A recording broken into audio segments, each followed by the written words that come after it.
Francisco d'Antonio.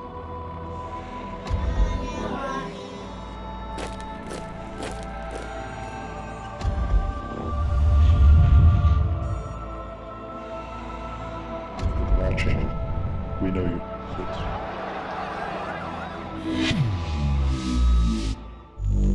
Assalamu alaikum warahmatullahi viewers. Today we're very fortunate to have Dr Haitham al-Haddad with us to discuss his views about voting, Muslims voting in UK elections and participating in the voting process. Dr Haitham al-Haddad is a well-known Islamic scholar, jurist, and member of which Fatwa Council? Fatwa Council of Europe. The Fatwa Council of Europe. So without further ado, Dr Haitham, you have written an article which is available on the Face-to-Face website about voting and the issue of whether it's permissible, not permissible, why we should vote.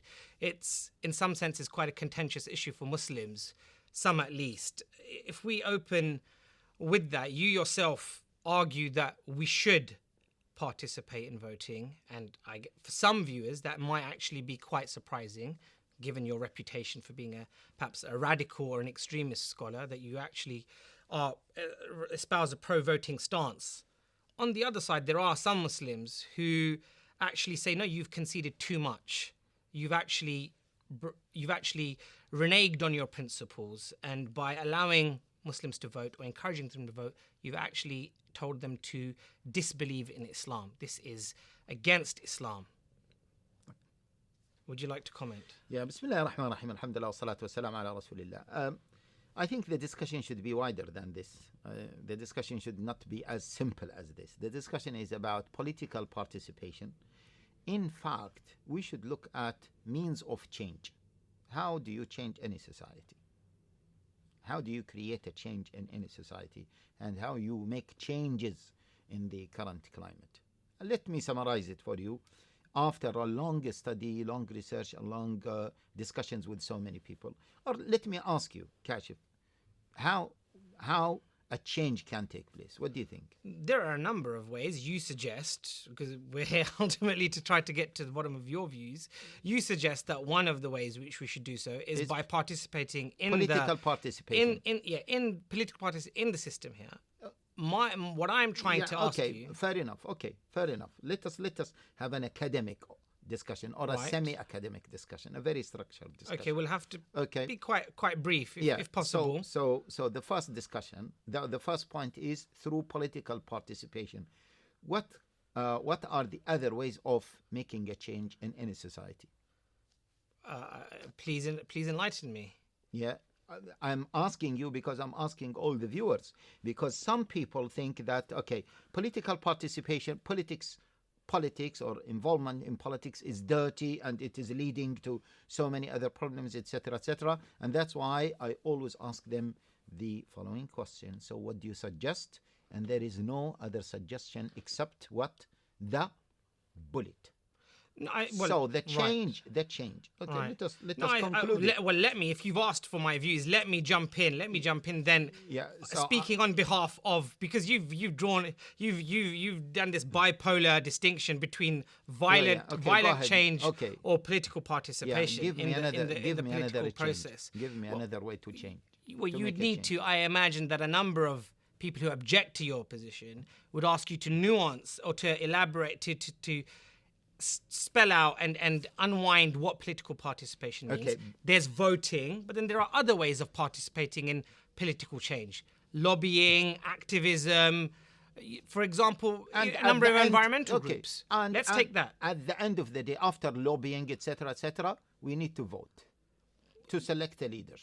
Not always. So you can influence the debate. You can influence the debate, and then you can create. And then after all of this, we will get stuck with what? With a process. What is voting? What is political participation? Yeah. It is a process to select a leader.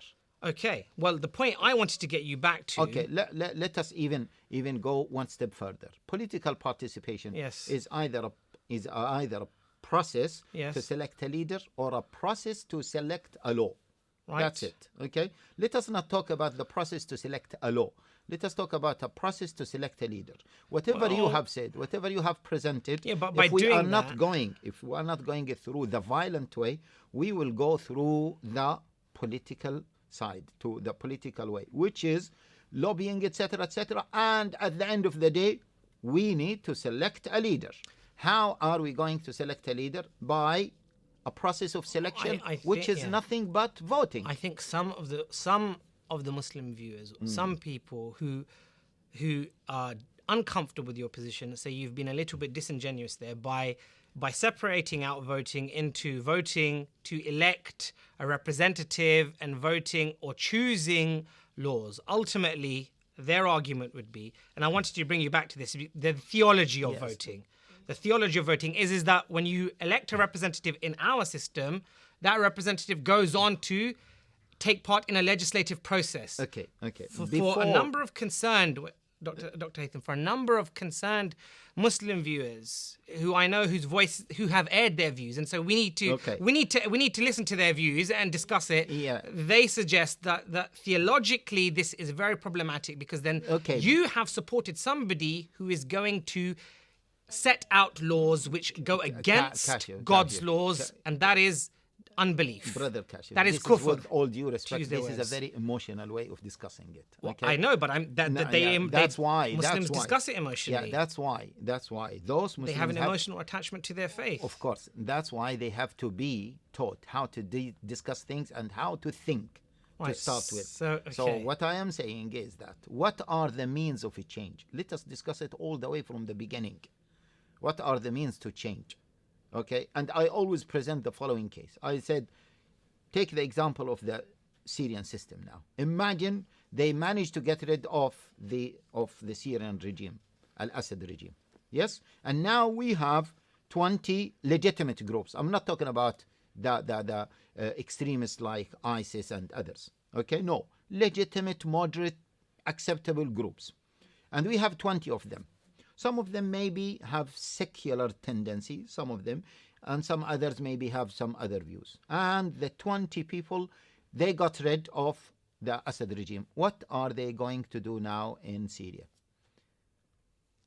But spell out the scenarios for me, please. There are two scenarios. Either they will continue fighting until one of them wins over the others, defeat all the others. Yes. Okay. Or the other scenario is that they should say, oh, let us, we are tired now.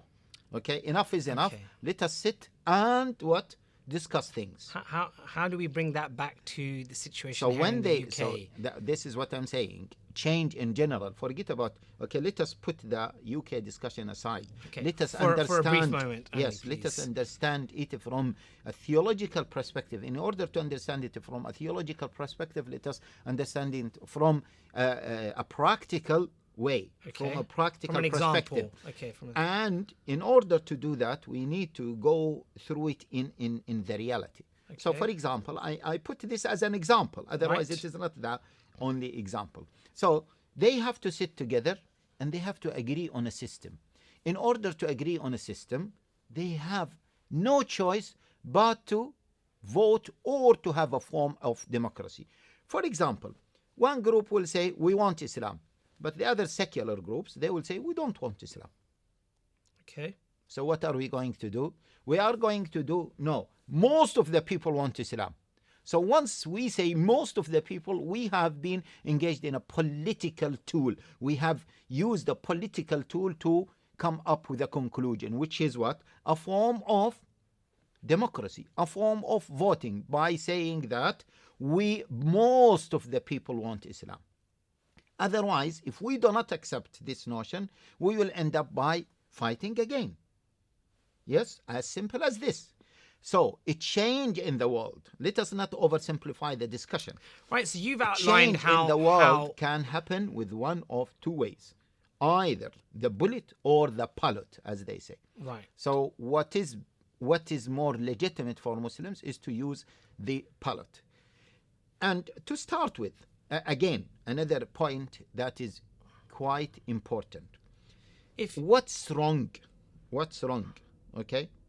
What's wrong with using whatever you call it? You call it democracy, you call it shura, you call it consultation, Right. whatever you call it. Let me summarize the views of some people. If you let, No, just let me finish this point. Okay. What's wrong with using a kind of mechanism to select a leader? Right. Okay. Well, the view of some would certainly be that the mechanism that you're using, right, is in some ways legislating by other than what God has revealed. Yeah, we are not talking about the politics, or we are not talking about political engagement to start with, or political democracy to choose a law. Right, I'm talking about using a leader. Right, choosing a leader. I understand that choosing a system to begin with, the initial process, that's fine. Okay, I want to really move on to the practical issues that concern. Okay, we've agreed. We for argument's sake, let's agree on that. I'm sure that agree on what? On the process you mentioned. There is a form, moving beyond a legitimate and practical form of democracy. Right. And by the way, just before even we move to that was used even during the time of the Prophet ﷺ, even during the time of Abu Bakr, Umar, Uthman, Ali. In fact, if someone wants to argue, but we don't have time to argue that the Sahaba radiallahu ta'ala anhum, used it through the Khulafa Rashidin, and that's why in fact that period was called the rightly guided Khalifas, because all of the rightly guided Khalifas were selected by the believers. Right. Okay. So that's why Abu Bakr radiallahu ta'ala anhu. I think you've made a point, and we need to sort of draw this part to a close. You've addressed in your own fashion how you believe voting is legitimate. Not how I believe. This is most of the Muslim scholars believe in. Right. Okay. So we'll come back next to examine some other issues relating to voting, particularly in the UK situation. Dr. Haitham, in the previous section, we had a discussion which we tackled or looked at, tried to examine and unpick your views on why voting is something, or why it's a legitimate process you believe Islamically, and a view that you think other Muslim scholars share, why it's a legitimate process Islamically. If we move beyond that, and we ask the question, which many will be, why should we get engaged? Yes, that is an excellent point. And then we'll lead on to some issues, hopefully based on that. So why I started right from the beginning, I said, what are the ways to make a change in any society? Okay, and especially in a well-established system. What are the ways to make a change? So I was stressing on this point because if we ask ourselves, as Muslims living in the West, right, and you drew a distinction between violent change and non-violent change. Okay. Which is the political one. We as Muslims... you've suggested that non-violent equates to political. But we'll run with that for the moment. Okay, yes. Right. And that's why I'm asking for a third alternative, and there is no third alternative. Right. Let us look at our situation in the West. Okay, European Muslims, or if some people like to say Muslims in Europe, whatever, I believe that is better maybe to say European Muslims. How are they going to make a change in their countries? The only way for them to have a change or to see a change is to be politically active and to be engaged in the political process. Now, voting is one of them. Why not simply disengage and disengage and hope for the best? Do what we're told to do in Islamic scriptures. Yes, and pray and seek help from God. And then what? And then what? There are laws that need to be changed. But there are laws that are made against us as Muslims. Right. We need laws in our favor, and those laws are made through a political process. Sure. And at the end of that political process, there is something called voting on such laws. In the parliament. Okay. So how are we going to influence that change? The influence can happen indirectly. I mean, again, you need to be careful. Those people who say we should disengage completely, they're not arguing. I doubt that they're saying that they want laws to be enacted which are detrimental to them. Yes. But I'm sure that their line of reasoning would proceed along the lines that, okay, because voting is dubious, pray, put your faith in God, then the influence that is required will occur. Those non-Muslims who are voting on these laws will be guided, will be influenced by divine power Exactly. to not So at implement the end of laws the day- against Islam. At the end of the day, those people I mean, in have other words, to- our influence, our voice is actually minimally influential anyway. There's not much point. No, this is something else, whether it is influential or not. But first of all, let us see how can we contribute towards a change. We want MP A to vote for in our You're favor. suggesting we get in our actively favor. engaged. So we need to be actively engaged with him. And in order to do that, before we do that, we need to select the right people to represent us in the parliament. Okay? So it is a long process, and just voting is just one part of it. In fact, I look at it as how we view ourselves as European Muslims. If we view ourselves as immigrant Muslims, then maybe the scenario that you are proposing, which is a very oversimplistic scenario, Well, is, I'm not proposing it to begin maybe with, other but yeah, I'm people- speaking on other people's yeah, behalf here. other people, is a very oversimplistic scenario that we just pray and rely on Allah Jalla wa Ala, and that's it, which goes against the Sunnah of the Prophet Sallallahu Alaihi Wasallam, and we can talk about this. But what I am saying is that if we believe that we are truly European Muslims, okay, and we also believe that Allah Jalla wa Ala created us, Allah Jalla wa Ala selected Muslims to be witnesses upon mankind. When Allah Jalla wa Ala says, وَكَذَلِكَ جَعْلْنَاكُمْ أُمَّةً وَسَطًا لِتَكُونُوا شُهَدَاءَ عَلَى النَّاسِ. So you will witness before mankind. And also that the land belongs to Allah Jalla wa Ala. أَنَّ الْأَرْضَ لِلَّهِ يُورِثُهَا مَن يَشَاءُ مِنْ عِبَادِهِ. As Allah Jalla wa Ala says in the Quran, the land belongs to Allah Jalla wa Ala. So any place where I reside, it is my place. It is a country Okay. that I Right. should make I sure. think you've- Let me yes. finish my point. And if political participation is the way to achieve that, then we should do it. Okay, because this is the land that I'm Okay, that's a very striving good to see a conclusion. change. That's a very good conclusion to stop you on and say you've, I think, explained from your viewpoint very well why we should be actively engaged as opposed to be disengaged. A further question then would be people who accept that point, accept that premise that, you know, we are here as Muslims to be part of the process. It's actually part of our Islamic duty and our faith to try to effect a positive change Yes. in society. Yeah. However, engaging in the voting process in of itself is ineffective. Okay, there's no clear strategy involved. And secondly, it actually dissipates or wastes the efforts of those active Muslims. It's leading them up a blind alley. Okay. Right? Okay. So they accept your premise, Yeah. but they don't believe it's a successful or a appropriate strategy to achieve the goals that you're after. Okay, excellent. So now we came up with a conclusion that let us not have a theological discussion about the Right, yep. permissibility We'll leave that. of political that's engagement. been It's discussed. done. Yeah, okay. Now let us talk about the second part of it, which is does political engagement create a change or not? Well, And I'd like my you to be more premise- specifically, because not political engagement. I'd like you to focus more specifically on voting here, and please Yeah. stick it to the UK example with the UK voting system. Yeah, why do you With want the to first just past the why do you post, want 'cause- why do you want to focus on voting only? Because we already said voting is permissible, or we accepted We that accept that premise. it's permissible, Yeah, but does so- it work effectively? Yeah, so the discussion is not just voting, the discussion is political engagement. Right. Okay. So if again, I'm asking you on the behalf of those viewers who accept that political engagement Yeah. is necessary and something we should work for, Yeah. but then if we now unpick, Yeah, we separate out Yeah. what political engagement means. Yeah. You yourself have accepted earlier that there are a number of Exactly. a number of processes and a number of strategies involved. For you, at the end, you said it led to ultimately having to vote.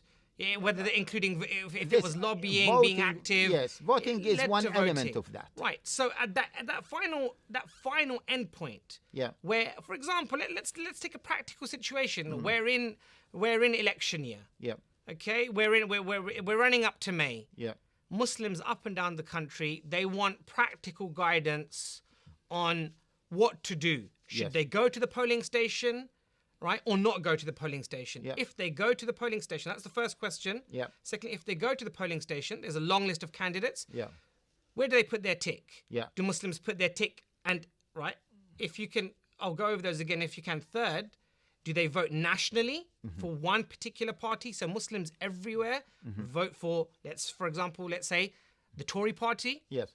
the Labour Party, the Liberal Democrats, or do they vote constituency by constituency? Okay. I mean, I think Excellent. most of our viewers are UK viewers. Yeah.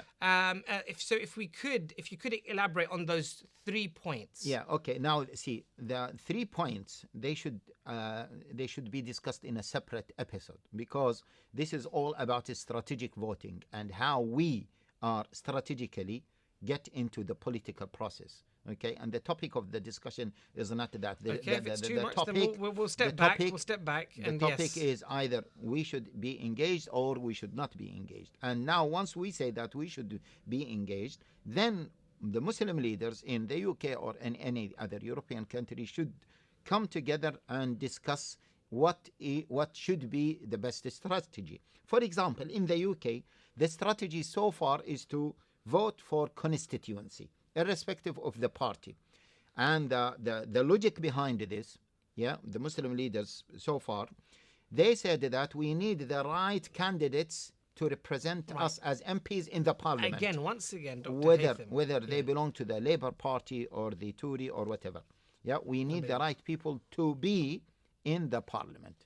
That is the strategy. Dr. Haitham, the concern again that people who have accepted your theological argument, okay, but are unconvinced by the practical case you make, is to again challenge this idea. They say, okay, let's say we look at the candidate lists, we pick a candidate.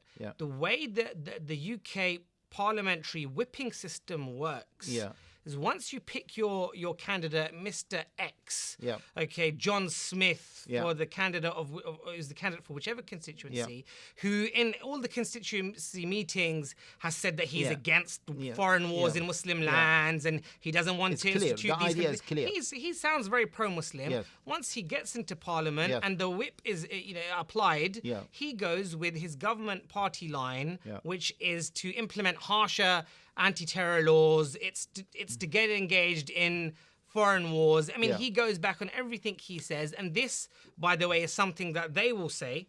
Those who object to your strategy, the idea time and again has happened. How do you reply? First of all, the whip doesn't work in every single thing. Okay, we know that. We know that there are certain things, certain laws that are passed without the whip, and the party does allow the MPs, his MPs, to vote for whatever they want. This is one thing. The other thing, even if we say that the whip system works against us, at the end of the day, there are many certain other laws, so many certain laws that are discussed in the parliaments, and we need the right representative to view, at least to project our views in the parliament. This is another point. Also, we need, maybe after a particular point, we need to have our own party. Maybe we need to have our own independent representatives.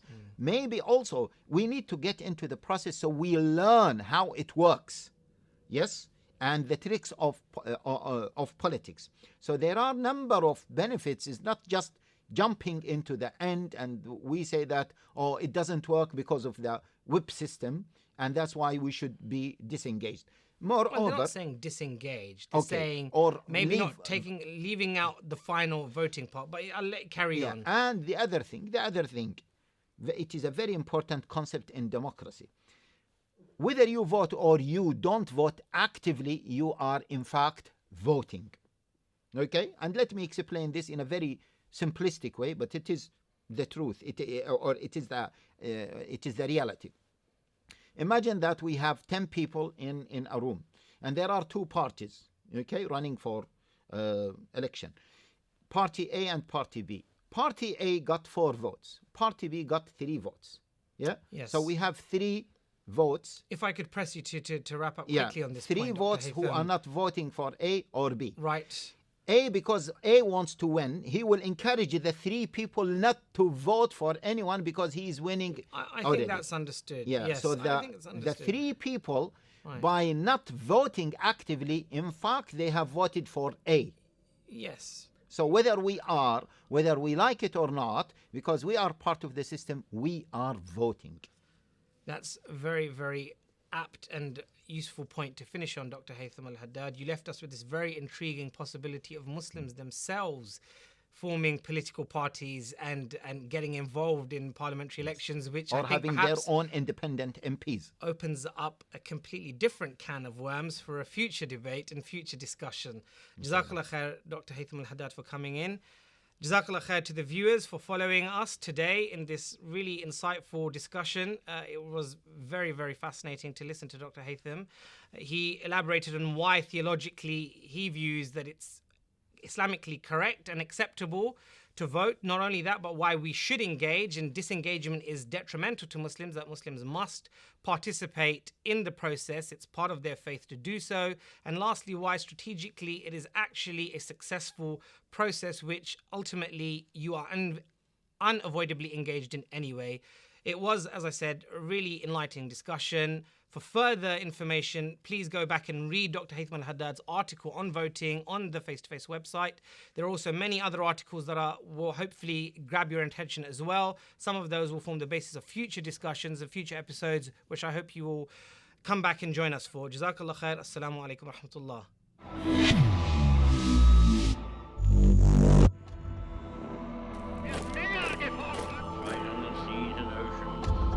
Money is the root of all evil, said Francisco d'Ancona.